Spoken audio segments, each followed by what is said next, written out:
नमस्कार।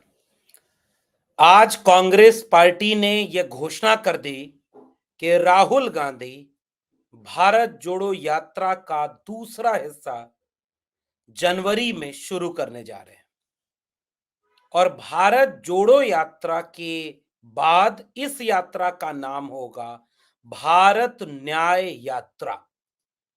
20 मार्च से शुरू होगी और मणिपुर से शुरू होगी। आप कल्पना कर सकते हैं इन बातों का कि इसके क्या-क्या राजनीतिक नेतार्थ हो सकते हैं? कितना अर्थ है इस बात का? 14 जनवरी से 20 मार्च, 14 जनवरी से 20 मार्च, मणिपुर से मुंबई। नाम क्या है यात्रा का? भारत न्याय यात्रा। 14 राज्यों से गुजरेगी और 85 जिलों से होकर यह यात्रा आगे बढ़ेगी। आज की वीडियो में इस बात के विश्लेषण के साथ आपसे मुखातिब हूं कि इसके क्या-क्या राजनीतिक निहितार्थ होंगे, इस यात्रा की अहमियत क्या है और क्या ये 2024 के चुनाव के पहले राहुल गांधी की तरफ से ऐसा कोई एक कदम उठाया जा रहा है जो नरेंद्र मोदी के चुनावी विजय रथ को रोक सकता है? क्या न्याय यात्रा से राहुल गांधी, भारत न्याय यात्रा से राहुल गांधी कोई नई सियासी लकीर खींचने में कामयाब हो सकेंगे? और क्या राजनीति से आगे बढ़कर राहुल गांधी कोई नई लकीर खींच रहे हैं जो केवल चुनाव जीतने और हारने के कसौटी और पैमाने से आगे बढ़ करके वो इस तरह से आगे बढ़ेगी कि हाँ, इसका कोई नया आधार बन सकता है क्या? इस पूरी बातचीत को आज के वीडियो में समेटने की कोशिश करते हैं। तो सूचना तथ्यात्मक रूप से यह है, 14 जनवरी से 20 मार्च, 6400 किलोमीटर, 14 राज्य, 6200 किलोमीटर, 14 राज्य, 85 जिले। नाम क्या है? भारत न्याय यात्रा।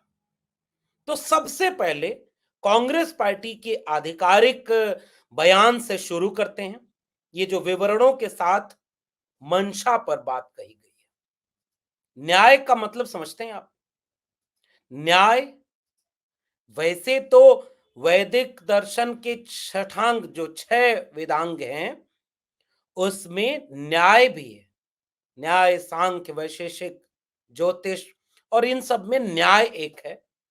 और कई बार आप देखेंगे कि भारतीयता की संकल्पना में एक मूर्ति पूजक, कर्मकांडी परंपरा के साथ-साथ यह भी है कि कर्मकांड भंजक, प्रगतिवादी, न्यायवादी विचार भी हजारों साल पहले से भारतीयता के साथ चला आ रहा है। चाहे वो बुद्ध की बात कर लें आप, चाहे न्याय, सांख्य और वैशेषिक दर्शन की बात कर लें, जो पदार्थवादी दर्शन है, विज्ञानवादी दर्शन है, बुद्ध की बात कर लें, कबीर, रैदास, पलटू दादू, भीखा, बुल्ले शाह, गुरु नानक, बाबा फरीद की बात कर लें, वो समानांतर एक वैचारिक परंपरा लगातार न्याय समता की चली आई। भारत में जब नवजागरण का काल चल रहा था तो उस समय फूले, अंबेडकर, पेरियार की एक शाखा, शाहू की, भगत सिंह और अंबेडकर की शाखा, जो श्रृंखला चल रही थी, जो न्याय, समता, बंधुता, मानवता और इवन आप गांधी को भी देखेंगे कि मानवीय मूल्यों के धरातल पर गांधी भी इस तरह के मूल्यों के पैरोकारी करते हैं कि न्याय, समता, बंधुता इसके साथ भी होने चाहिए। और सबको पिरो करके इस हजारों साल के इतिहास को एक जगह पर पिरो करके भारत के संविधान की प्रस्तावना में न्याय एक मूल्य के रूप में, एक संकल्पना के रूप में दर्ज किया बाबा साहब डॉक्टर भीमराव अंबेडकर और उनके साथ के तमाम संविधान बनाने वाले लोगों ने। न्याय, और कौन कौन सा न्याय? सामाजिक न्याय, आर्थिक न्याय और राजनीतिक न्याय। ये संविधान की प्रस्तावना में शामिल शब्द है। बाबा साहब ने चेतावनी दी थी कि किसी भी देश का संविधान कितना भी अच्छा क्यों ना हो, अगर उसे लागू करने वाले लोग अच्छे ना हुए, तो वो कागजों का पुलिंदा मात्र बनकर रह जाएगा। और इसलिए उन्होंने कहा कि संविधान के अच्छे होने से ज्यादा जरूरी है कि संविधान को लागू कराने वाले लोग अच्छे होने चाहिए। और उसमें प्रस्तावना उसकी मूल आत्मा है, संविधान की प्रस्तावना उसकी मूल बुनियाद है। और उस प्रस्तावना में न्याय एक मूल्य के रूप में है कि भारत की आजादी के बाद इस देश के हर नागरिक के आंखों में एक सपना भरा गया था संविधान के द्वारा कि हम इस देश के हर नागरिक के साथ न्याय करेंगे। और वो न्याय सामाजिक न्याय होगा, आर्थिक न्याय होगा और लैंगिक न्याय के साथ राजनीतिक न्याय भी होगा।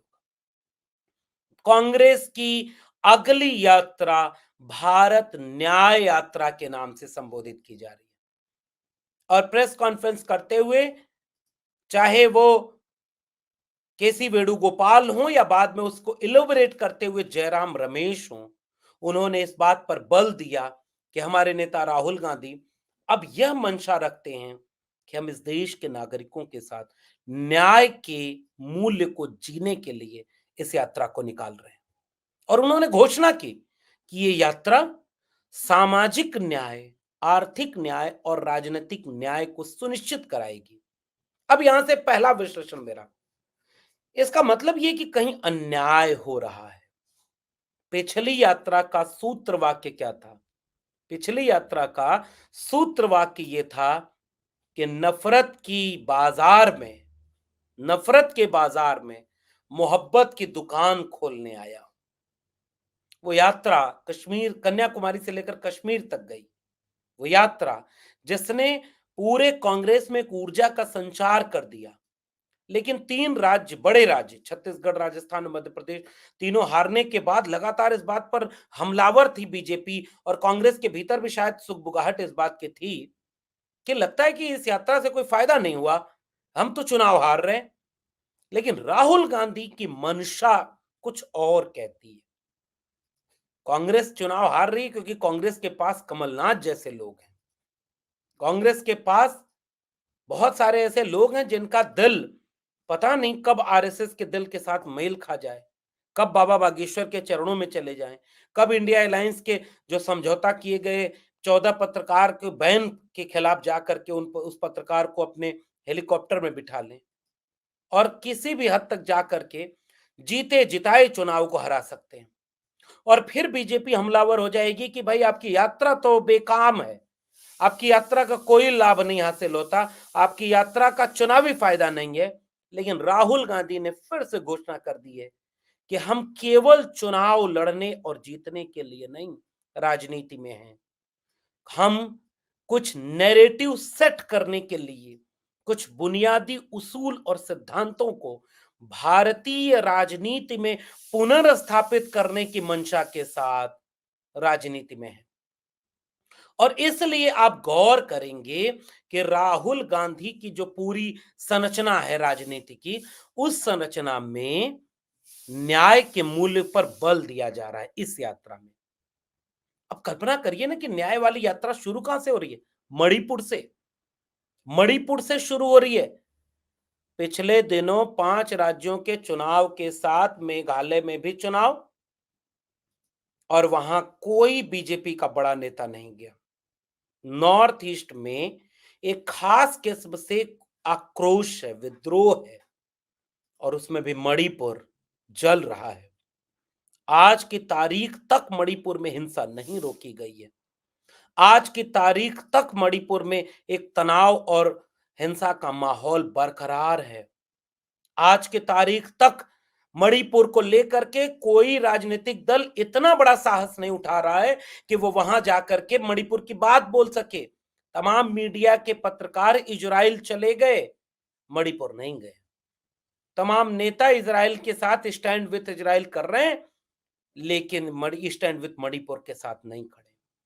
और एक नेता ऐसे वक्त में चुनावों के परे जाकर 14 जनवरी से यह घोषणा कर रहा है कि मणिपुर से मैं अपनी यात्रा की शुरुआत करूंगा, न्याय यात्रा की।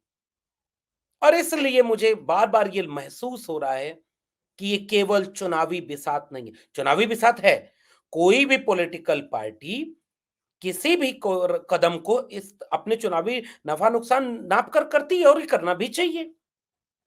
अल्टीमेटली वो एक पॉलिटिकल पार्टी है, अल्टीमेटली उसे चुनाव कंटेस्ट करना है, और अल्टीमेटली उसे चुनाव जीतने की कोशिश करनी है, वरना उसके नेतृत्व पर लगातार सवालिया निशान खड़े होते रहेंगे।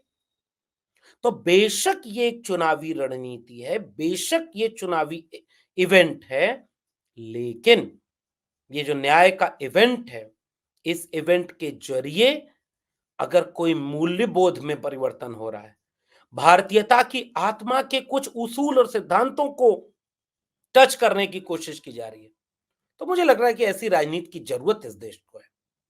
ऐसी राजनीति की जरूरत है इस देश को, जो मणिपुर से शुरू करे अपनी यात्रा और दावा करे कि हम न्याय यात्रा करेंगे, हम न्याय के लिए सड़क पर उतरने जा रहे हैं।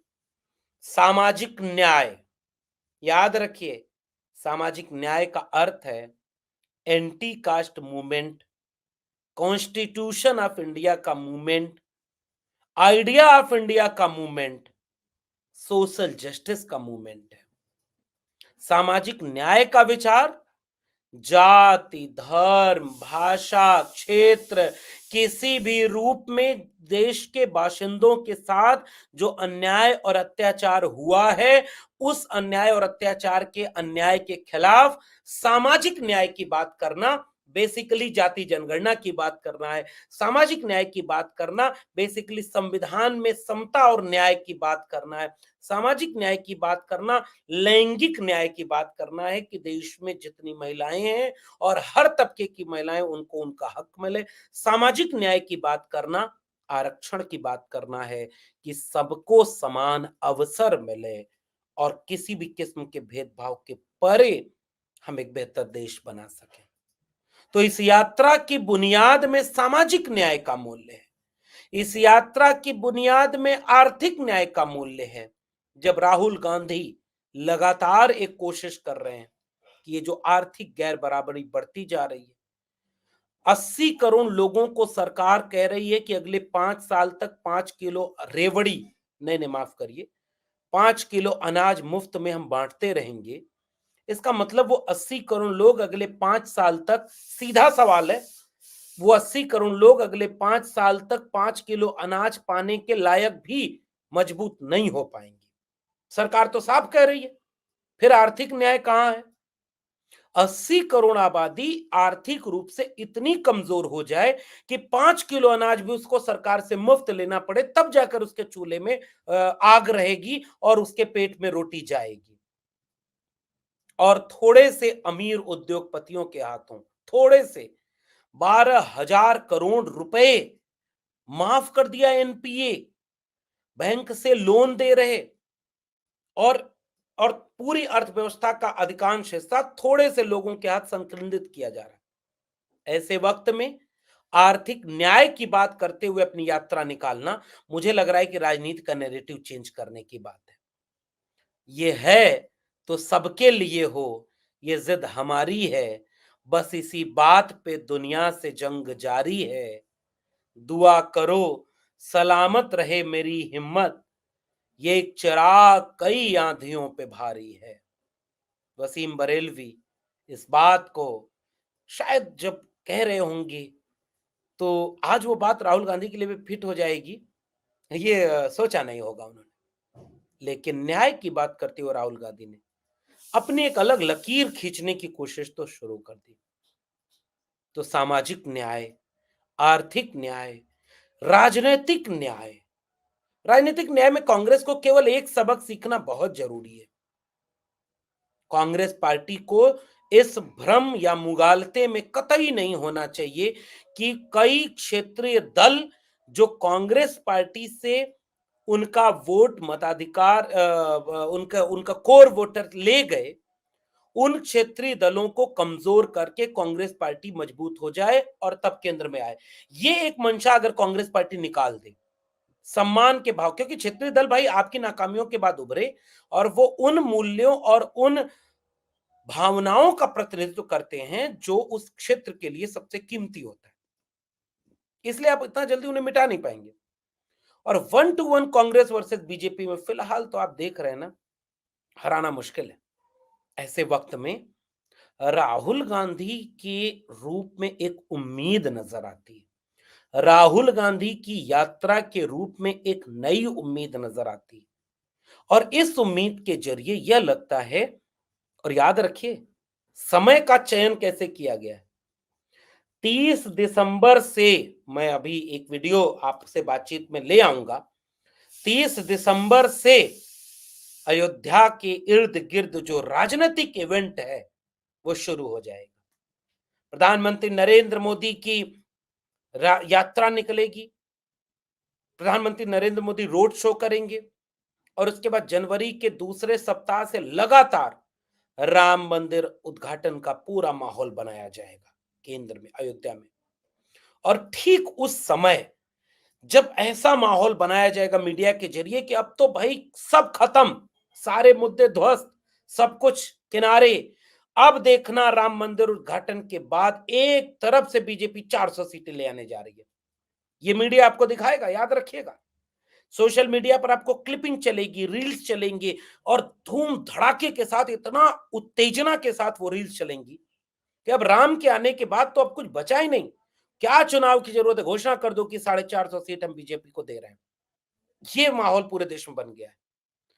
इस घोषणा और मनोवैज्ञानिक बढ़त के वक्त बीजेपी के रथ को रोकने के लिए एक व्यक्ति, जी हां मैं व्यक्ति कह रहा हूं, कांग्रेस पार्टी कई खामियां आज भी रखती है जिसकी वजह से वो चुनाव भी हार रही है। उसके नेता कई जगहों पर ऐसी चूक करते हैं जिसकी वजह से वो चुनाव भी हार रहे हैं और कमजोर पड़ रहे हैं। लेकिन वहां एक उम्मीद का नाम है राहुल गांधी। वो नेता ऐसे राम मंदिर उद्घाटन के घोर धार्मिक राजनीतिक माहौल के बीच मणिपुर में खड़ा होकर के वहां से न्याय की बात करते हुए पैदल चलना शुरू करेगा। और पैदल चलते हुए वो मणिपुर से मुंबई की यात्रा तय करेगा और कहेगा कि इस देश में न्याय की बात अब होगी, सामाजिक न्याय, आर्थिक न्याय और राजनीतिक न्याय की बात। कल्पना करिए कि ये क्या नैरेटिव चेंज करने का एक बड़ा टूल नहीं है? क्या इसमें इस बात की गुंजाइश नहीं है, मंदिर बन जाएगा तो लोग एक दिन ये नहीं कहेंगे कि ठीक है भैया मंदिर बन गया, बधाई आपको, कई बार आपको उसके नाम पर वोट दे दिए, लेकिन बाकी का अधिकार कहाँ है, न्याय कहाँ है, हमारा हमारा हक हिस्सा कहाँ है, हमारा महंगाई बेरोजगारी से लेकर के तमाम तरह के सवाल कहाँ गए। हम पूजा करते हैं, राम हमारे दिल में, एक राम दशरथ का बेटा, एक राम है घर घर लेटा, एक राम का सकल पसारा, एक राम सब जग से नारा। तो ये सो राम है, राम घट-घट में है। मंदिर बन गया, बहुत बधाई। बाकी कहाँ गया आपका वादा? और ऐसे वक्त में ऐसा लगता है कि राहुल गांधी उस चुनावी रथ को रोकने की एक नई तैयारी के साथ सड़क पर उतर रहे हैं। और इसीलिए मुझे लगता है कि राहुल गांधी चुनावों से आगे बढ़ करके आइडिया ऑफ इंडिया के लिए कोशिश करते हुए नजर आने वाले एक नेता की तरह इस यात्रा को साध रहे हैं। कांग्रेस पार्टी के लोग ईमानदारी से अगर इस बात को कबूल करें कि नहीं भाई, कुछ गलतियां हमें इस बात के लिए भी सुधार की गुंजाइश रखना चाहती हैं, तो मुझे लग रहा है कि राहुल गांधी एक लकीर खींचने में कामयाब हो जाएंगे। अब आगे इस यात्रा के बहाने लगातार हम इस बात का विश्लेषण करते रहेंगे कि आगे इसका असर क्या होगा। आपका क्या मानना है, नीचे कमेंट बॉक्स में बताइएगा। देखते रहिए 4 PM, फिर मिलेंगे।